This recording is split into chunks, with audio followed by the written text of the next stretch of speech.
दोस्तों, क्या हुआ जब एक नागिन का गुस्सा राजस्थान के एक छोटे से गांव वालों पर कहर बनकर टूटा और सच्चाई जानकर आपके भी रोंगटे खड़े हो जाएंगे।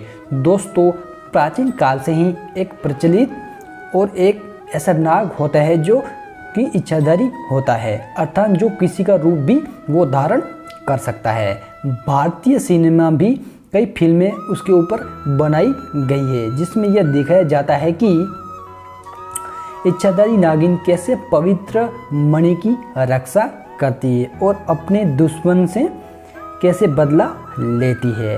इस घटना की शुरुआत होती है राजस्थान के सिरोही जिले से लगे हुए एक छोटे से गांव से, जहां पर विनोद नाम का एक व्यक्ति रहता था।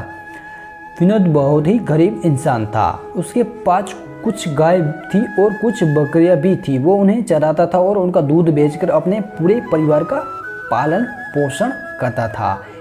एक बार उसने अपने छोटे भाई को गाय चराने के लिए भेजा, परंतु जब वह गाय चराने के बाद वापस लौटा तो विनोद ने देखा कि उसमें तो एक गाय कम है, शायद वह जंगल में ही कहीं पिछड़ गई होगी।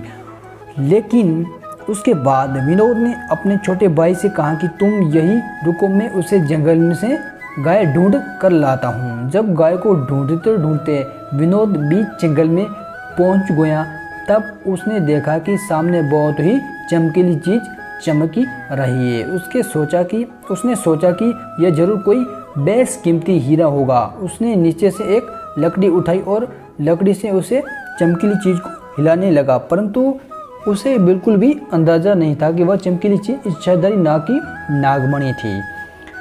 उसके बाद लकड़ी से थोड़ा हिलाने के बावजूद वह चमकीली चीज़ वहाँ से बाहर नहीं आई तो उसने 2-4 बार लकड़ी से उस पर वार कर दिया, जिससे उस इच्छाधारी नाग के सिर पर चोट आ गई और वह उसी समय मर गया।